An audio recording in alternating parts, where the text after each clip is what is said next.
I am so excited to be here. This is an incredible camp. Take a look around. This is incredible. When I walked in, I couldn't believe it. I felt like I was at Seabase part of the time. Felt like I was at the ISS part of the time. This is amazing. So really a huge round of applause for all of the people that worked on putting this together. A lot of hard work, energy, and love has gone into creating this experience, so enjoy it. So I wanted to spend a bit of time talking to you about why IPFS matters and why the work that we're doing is important, and not just now, but in the future, meaning there are a lot of things happening right now in the world that over time will accumulate to something very significant, and those decisions are being made now. So David and Molly asked me to talk about IPFS from the beginning, so I figured I would start at the beginning. Let's see.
No.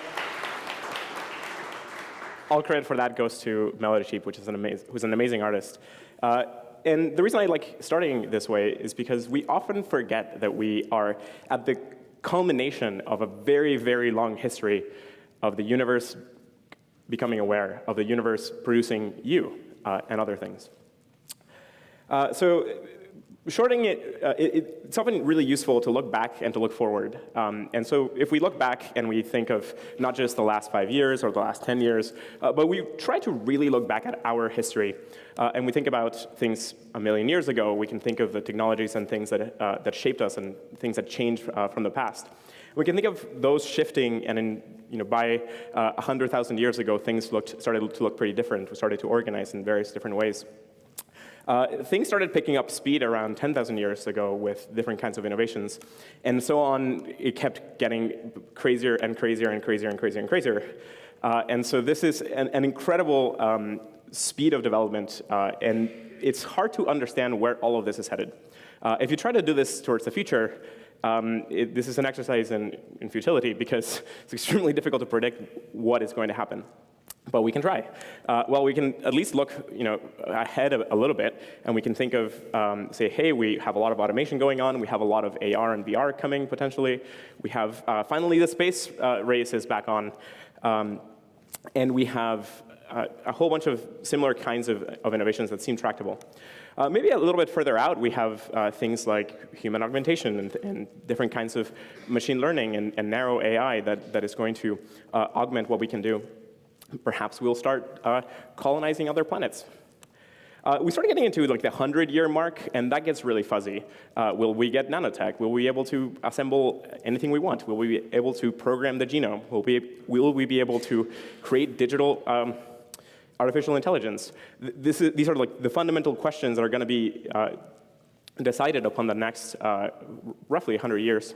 And that might set humanity and our future in a very, very different course.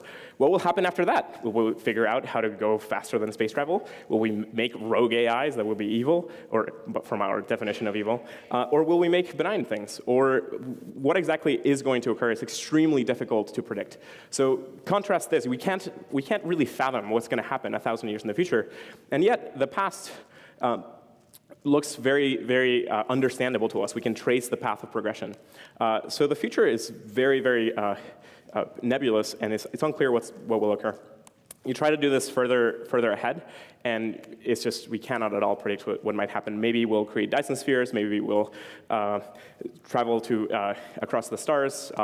Maybe we'll create von Neumann probes and go off around the galaxy. And a million years is completely it's completely beyond our reach of being able to reason about this at this point in time. So this very simple way of compressing our timeline from 1 million years ago to 1 million years in the future demonstrates that we're part of something extremely special, something that is occurring right now here on this planet, here in this century, in this moment of space-time. It's extremely fundamentally different than the things that have been happening before.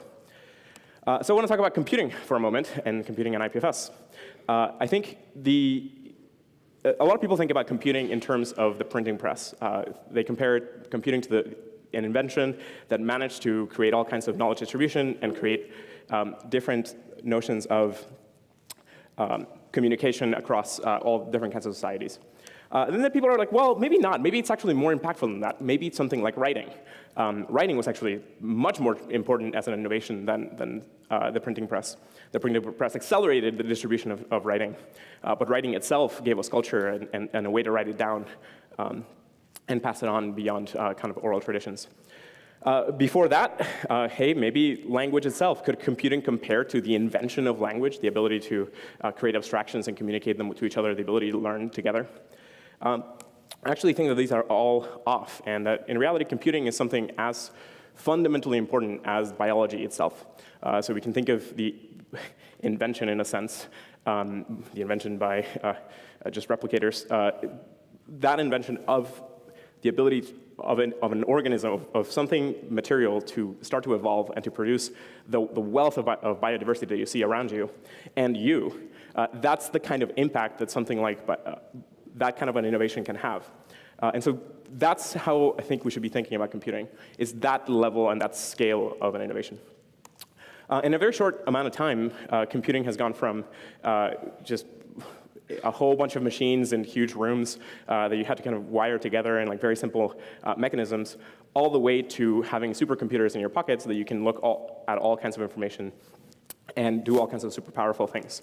So we, as humans, walk around already as cyborgs. I don't think that just because the computer is not physically embedded in you, you can think of yourself as the same as, say, a human being 1 million years ago. You're fundamentally different. You can do many, many things that your ancestors couldn't.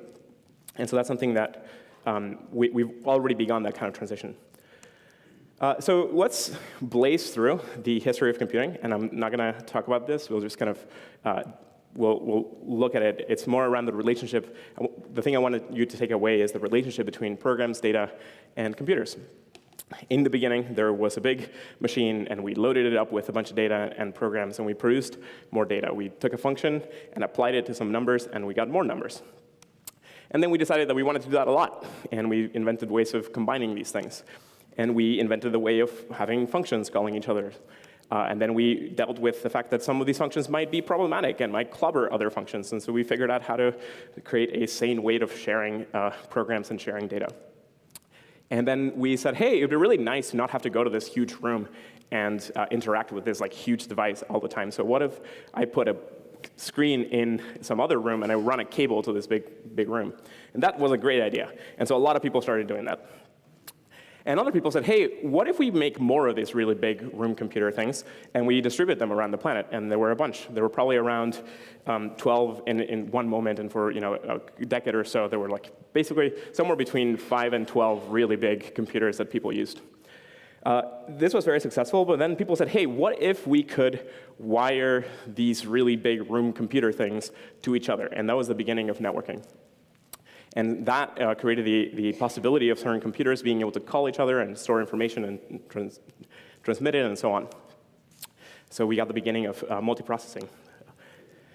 And the network computers idea was so good that it kind of took the world by storm and it kept expanding. But right around that same time, people said, hey, what if this room computer was a lot smaller and we could give it to people? And you could have one in your house. And that, at the time, was seen as crazy. Many people thought that was a terrible idea. But hey, it happened to be quite popular. And a lot of people did this, and a lot of people did this, and many more people did this, and then suddenly the entire planet was carpeted with computers.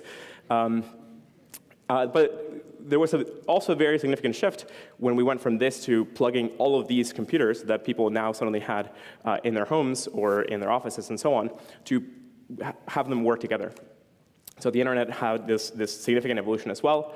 There are all these different kind of networks, and people said, hey, what if these networks were able to talk to each other? And that was the beginning of the internet. And again, we kind of scaled that up, and now that thing is enormous. But for the most part, the thing to take away from this is that at the end of the day, it's just about some machine computing a function and some data being fed into that function and transmitted over some wires. There's a lot more in the details, but at the core of the main innovations to computing, it's just better and better ways of moving around functions, better and better ways of moving around data, ways of getting assurances about that data and those functions and so on. The web was probably the big moment where all of us got to suddenly experience the internet in full force. That was when suddenly programs were able to display things at us in a dynamic medium. And so first it was just moving around information. I could change the data. I could send you a link, and you could look at it. Later on, we had these browsers that could run all kinds of more complicated applications. And then we started moving to this world of like, hey, maybe there's like some server out in the world somewhere, and I'm talking to it and fetching data back and forth. And hey, maybe we can ship around these programs as well, because after all, I have a computer. So why aren't we shipping around programs? And that's how we got to the Web 2.0 world of dynamic media. And then we got to a similar kind of environment as multiprocessing, but now at a massive scale with all kinds of different groups, with all kinds of intentions, and all sorts of people caring about different things. And this was extremely successful, but it created this weird relationship between parties where suddenly you, as the user through your client computer, were mostly subservient and in a kind of arrangement with a server where the server was mostly controlling your data and the programs, and you were mostly accessing that stuff. And this grew and grew and grew. The world got an enormous amount of servers and clients and so on, and the Web 2.0 world exploded. And it left us in a world where suddenly now we have a lot of different machines around the planet. Some of them are benign, some of them are malicious, some of them are rational, meaning they'll try to cheat you if they can, but they're mostly just trying to get away with something. And then eventually we got better improvements. We said, hey, what if we could certify the data and make sure the data is actually correct? This is the beginning of things like encryption on the internet, and the beginning of the certificate authorities, and the beginning of, hey, blockchains, suddenly the ability to do computation in this medium. At the end of the day, it's just about data and programs. It's just you have some certified log of data, you're adding functions to it, you're computing on it together. And history is kind of repeating itself. We now have one blockchain. We have many blockchains. We have like an internet of blockchains. And the centralized web movement is a similar kind of thing. It said, hey, let's take these links that refer to data, and what if those were secured as well? And again, we live in a world with all these kinds of malicious devices and whatnot. So going back to this, I think it's important to reflect that in this room right now, there's probably something around 2 to 3 computers per person, and this number is only going to keep going up. And we'll have new and better ways of accessing the digital medium. We'll have different kinds of interfaces. AR, VR are around the corner. How many people have put on a VR headset at this point? It's a lot. Keep your hand up if you had a wow moment. Yeah, it's pretty eerie, right? And this is just going to continue increasing. How many people have worn an AR head thing? Yeah, pretty significant too. That's not quite there yet, but it's getting there. brain-machine interface is another thing that's around the corner that's even crazier. That's a bridging moment of going from this thing is displaying pictures at my face, and I'm trying to type with my finger on it, and that's a very, very, very slow mode of communication. But what happens the moment where we breach that barrier? That's going to happen sometime in the next, I don't know, 10 to 20 years. That's probably a prediction, might be totally off, but that's what it seems like right now. There are other kinds of fundamental changes coming, things like machine learning, automated and assisted systems. Think of autonomous cars. Those, I remember when those were crazy. People used to think this was never going to happen, and they're here. Again, raise your hand if you've driven around or been driven by an autonomous car. Yeah, so less people, but just wait. I'm going to keep polling people year over year, and then suddenly the room will be full. And we have robotics, finally. We don't quite have Rosie the robot yet, being able to help us.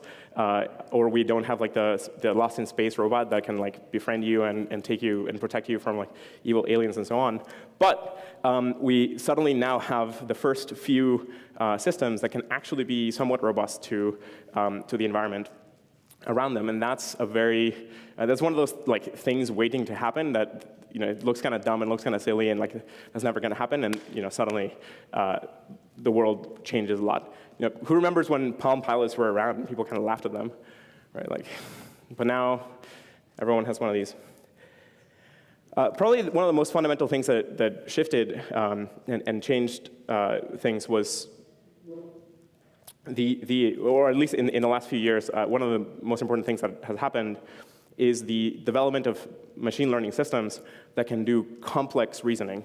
And here, complex reasoning at the level of humans in certain domains that are extremely, extremely difficult to use heuristics for. So these are things like games like chess and Go and so on. But my favorite is StarCraft.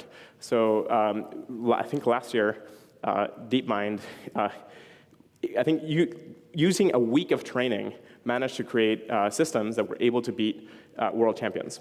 And so this is a degree of success and capability that I don't think we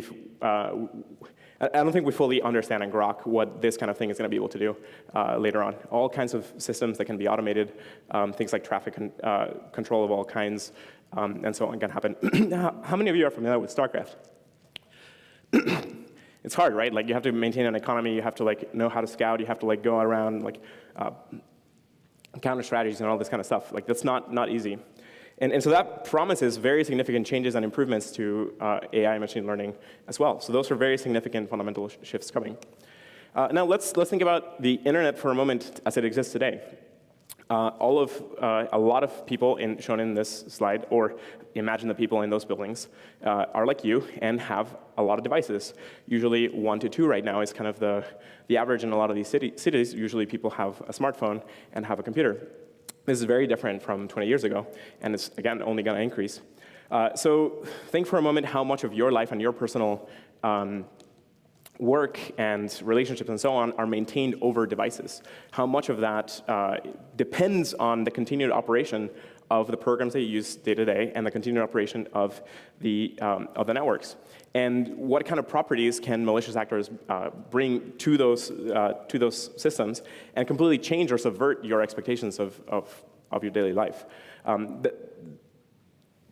We are already dependent upon the internet and computing infrastructure in a way that makes it extremely both kind of a dangerous attack target, but also an extremely valuable and required thing for our daily lives. So imagine if you woke up tomorrow and you couldn't, and the internet was gone, completely. You couldn't access any of the data that was on it, or you couldn't count on it in the same ways that you do today to find things and so on. Sure, we would figure things out, life would go on, and we would kind of figure out some other way of doing things, but just think of the differential of going kind of pre-internet to post-internet. This is pretty old. I would like to get an updated plot here, but this is going to catch up very significantly over the next few years. We'll see another billion people joining the internet, and that's also going to come with very significant changes. It's very interesting to note how the internet differs across the world and how different communities and cities use it. Of course, there's a lot of security problems, and there are also threats that potentially the internet might split. So that's something that's coming ahead and kind of in the near term. We don't know whether this is actually going to happen, but should absolutely not happen, and we should fight against it. But this is stuff that different world leaders are considering. I remember there was a moment when there was the Declaration of Independence of Cyberspace, and the hope that at some point the internet could become something like a nation, that the internet was something different from the rest of the world. That idea has somewhat fizzled lately. I don't see as many people repeating it, but at one point this was a big thing in the internet communities, and I think it's something that ought to be brought back. We should be thinking of the interconnectedness of humanity as something fundamentally different than nation states. And if we figure out some other ways of coordinating and organizing as humans, then we might be able to have a much brighter and better future than the ones that current government systems have perhaps given or not given us. I also want to highlight that there's a lot of communities that interact with the internet in very different ways than you. So, for example, one of my favorite ones is in Cuba. There's a thing called El Paquete Semanal, and that's a cache of content that moves in USB drives. And weekly, somebody smuggles a whole bunch of media, like news and video and so on, from somewhere in the U.S. to Cuba. I don't know whether this is still a thing, but for a while, yeah, it is great. So this is a really important way that a lot of people get news and information from the rest of the world, and it's a way of interacting with the internet. It's just over a really, really slow link, so normal programs don't work. But it's still the internet. Things coming up soon are things.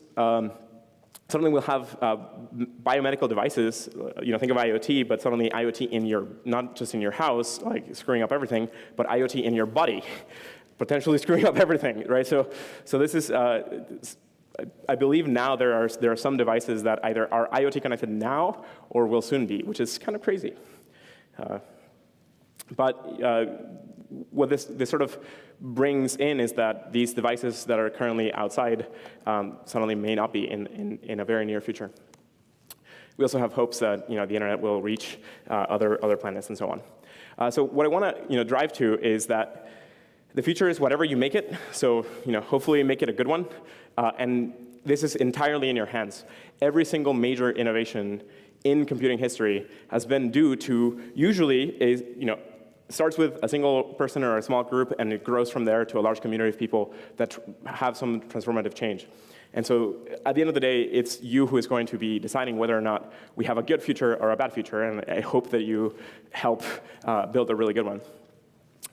So that's the main message that I want to bring you, is that beyond just IPFS and beyond whatever projects you're currently working on and so on, we're part of something extremely special that is changing how humanity operates. And we have not just the ability to influence it for good, but we have, I think, a duty and a responsibility to make sure that that this goes well. I'll give a brief view into some of the problems that we're thinking about, and putting it in context of the things we just discussed. We tend to think about IPFS problems as these. We tend to kind of flash these sets of problems, things like censorship, the ability to use computing systems offline, making sure that links don't break, improving the security model, dealing with inefficiency problems, and being able to use the internet in all kinds of different networks. And this is kind of like the rating that I give us right now. This is kind of where we're at. So I would have not sort of predicted this. I wouldn't have thought that censorship was the one that we're kind of doing best at. But we have a ton of work to do as a whole IPFS community to make sure that I would love to see these things totally green in some kind of short timeline. Imagine being able to use the web and all of its amazing systems entirely in a kind of disconnected environment where you can connect to peers nearby, and you don't have to go out to some other computer somewhere owned by somebody else to interact with your own personal data. Or imagine being able to have a drastically more efficient system where you don't have to keep downloading things from somewhere else, and you can interact with each other here. So these are some other things that we've been thinking about, things of how to kind of model and improve digital freedoms, or potentially how to improve analog freedoms through secure communications. So when you think about a lot of the people that today deal with important movements against kind of their governments and so on, they face all kind of very difficult targeting where you can think of like the machine learning systems that are tracking everybody's faces in things like the Hong Kong movement recently, right? So you remember the Hong Kong like huge march that just happened. There are a bunch of cameras all over the city and taking pictures of people. So people's analog freedoms can't depend on secure communications. So if we can improve these things, then the world can be better. There are all sorts of other kind of things that derive from this, but this is the headspace and set of problems that we want to work on. Recently, we synthesized a roadmap of the things we care about and the things we want to achieve in the long term, and they are these sets of they're kind of broken down and grouped in a set of goals, and we use this as a way to coordinate a larger community to focus on some things together, because if we try to go in every single possible direction at once, we won't move very far, but if we kind of focus a lot of our attention in one area, we can land that and then kind of move on. That'll work better. Thank you very much. Yeah, thank you. And yeah. So one of the things I want to mention as well is if you think about platforms that you use today, the PC was a really big deal because it was an extremely open platform where you could feed your software into it and it could operate. So was the web. The web was this amazing open environment where your creativity and your ability to just make something and give somebody a link was a big reason why this thing took off so quickly. Mobile and so on are kind of in between hybrid, where it's sort of open but kind of closed. All kinds of things are not possible in a mobile environment the way that it is on the web. IoT is mostly closed. Some IoT variants are pretty open, but a lot of the systems are totally closed down. And it's unclear what's going to happen with VR and machine learning and so on. I personally think that we have right now an amazing runway of time before kind of the current social media organizations pounce on the VR world. They're already trying to do it. But do you want to have like a metaverse like the web or a metaverse like Facebook? Right? Like that's like I think the distinction in the future decision point that we'll have. So think of being able to build application systems that operate on these. So some of the stuff that I've been amazingly proud of the whole community for doing is getting the browser upgrade path really close to done. This is something that we focused on early on, and we went from having a gateway to having a web UI and then like a desktop system, and then having a whole JavaScript implementation, and then having that work in a browser extension and with all the handlers, and having service workers. And so suddenly, getting it bundled into some browsers. And so we're right at the cusp of having much better adoption. There's still a long way for all of this to work perfectly. There's still a huge gap between kind of what works today and the level of reliability that we need. But it's pretty great to see this level of progress. On the OS side, we still have a longer way to go. We have, I think, from the simple systems to now having desktop is a huge improvement, but there's still some road to go. And I think probably the most mobile is something that we kind of didn't really focus on as a community, but then there was a few groups that really cared about mobile, pushed it to where it's at today, and now you can actually download mobile apps that come with IPFS bundled in, and you can interact with other peers and so on, which is a really cool result. I'll flash some milestones that we kind of moved through as a community. So, hey, we have content addressed data, and you can link to it, and you can get it, which is a really big deal. We broke apart sections of the project that could be used in other systems without having to rely on like this huge monolith.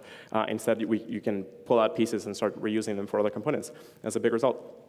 And there's kind of whole like stack involved in here. This whole stack and so on of systems is used across the DWeb and Web3 ecosystem. Again, browser support, OS support. We have dynamic data operating on this stuff with CRDTs, which is really awesome. So this is, again, a lot of this stuff is prototype stage still, but it's great to be able to do kind of real-time connectivity the same way that you could do in something like Google Doc, but with peers around you. There's kind of the beginnings of things like VR, and that's really cool. And then, of course, I will mention dealing with the censorship problems, things like the distributed Wikipedia mirror, and perhaps most importantly here, the fact that IPFS was used in helping distribute the locations of the referendum polling booths, right? So if you don't think that governments sometimes prevent freedom of speech, you don't have to go very far to hear from people that were around and were there on those days and had a very problematic situation where their government was preventing them from distributing information, which kind of sucks. So thank you, all of you who helped make this. We chipped in a little bit, kind of not sort of intentionally, but we chipped in a little bit in building some infrastructure that helped push this towards the future. So thanks for doing that. I want to kind of reflect, though, that computing revolutions take a long time. So the history of hypertext is extremely old, as an example. So the very beginning ideas were in 1945. There were a whole bunch of sequences of systems all the way until 1991, which was the very first massively distributed hypertext system that really worked. And that had to ride on a whole bunch of other computing innovations. And I think even Tim Berners-Lee was involved in Enquire, which is not even like the web. It was kind of like an earlier system. So a whole bunch of ideas got innovated upon all the way. So this kind of stuff is hard, takes time, and the thing that makes it happen in the end is persistence and really determination to make sure that certain kinds of results are achieved. So like Tim, the battle must rage again. The last thing I'll mention is all of this is entirely about you. You as a community, the IPFS community, is the group that is making all of this amazing thing happen. The amazing groups of friendships that were formed through this, the amazing, so this was the dev meetings that happened recently, so it's a really, really, really fun thing. I can't wait to have the slides, the pictures from this thing for the future, so I think it's going to be a really, really fun time. And again, thank you to the enormous, amazing community that we have, so give yourselves a hand.